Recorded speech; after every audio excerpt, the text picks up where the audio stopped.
I know, I love you too. So we can remove Steve from the church. We get security out here.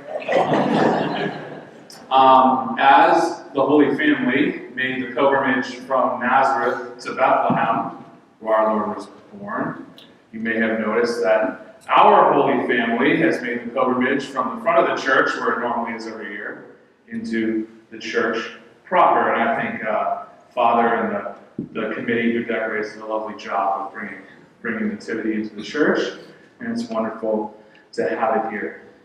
Interestingly enough, today, Gaudete Sunday, since 1968, on this day, it's probably already happened, school children in Rome will grab their manger with the baby Jesus from their home, and they will take a field trip to St. Peter's Square.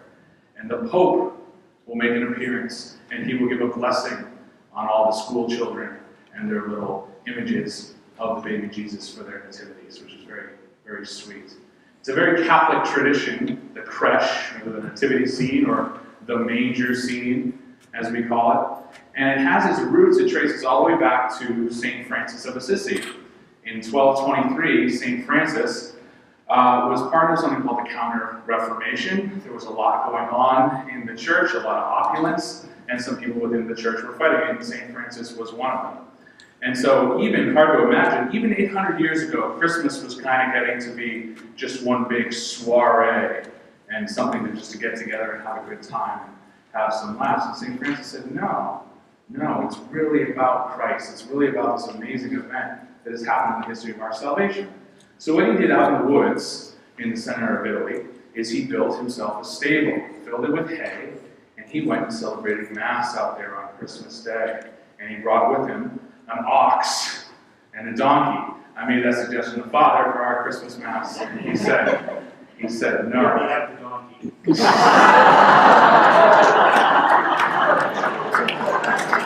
See, wait, look, so I'm talking about me or Deacon Tom. Yeah, exactly. So, of course, this tradition, everyone loved it. So it spread throughout Italy, it spread throughout Europe, and people were setting up these mangers with live animals, this little petting zoo, and of course, eventually they would have people portray the Holy Family in the creche, usually little children, because little children are much more innocent than adults, I've heard, and so they would represent the Holy Family, and of course that tradition lasts to us today. A lot of parishes have Christmas pageants where the children come and they're dressed as the shepherds and the kings, and etc., etc. Eventually, it ended up being where there were static or fixed nativities that people would make and bring to their houses, and that's a tradition that has been handed down, and it spans denominations. It's not a specifically Catholic tradition. So much so that even the Pennsylvania Dutch, one of their traditions was, and this came from Italy as well, is that not only was it the manger scene, but it would expand to the whole town. It would be the bishop and the baker and the candlestick maker and the drummer boy and all this, and it would get bigger and bigger and bigger.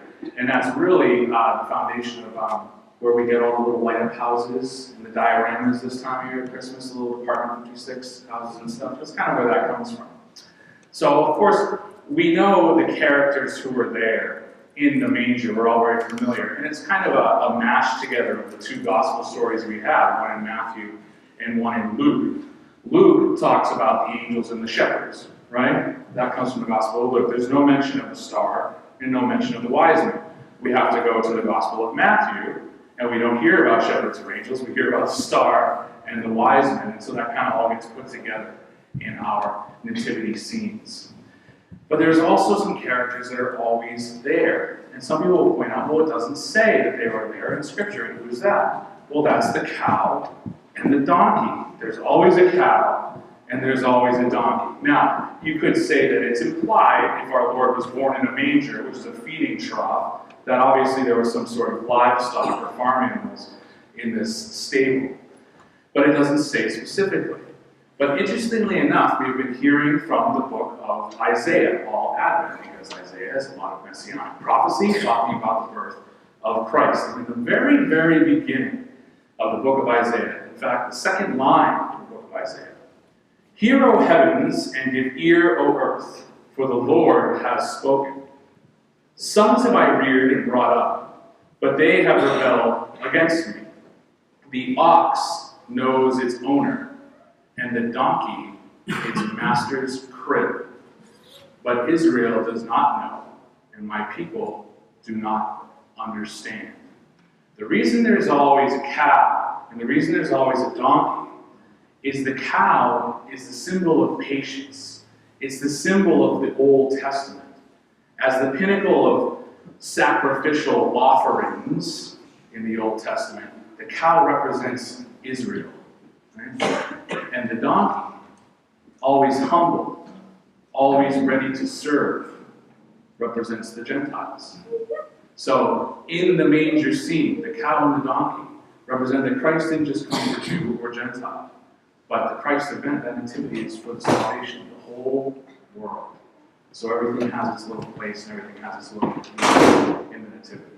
So I encourage you always, come weeks ago, or pay a visit to the nativity and say a prayer for your family and for all of us. Amen? Amen. Have a wonderful week. God bless. I'd like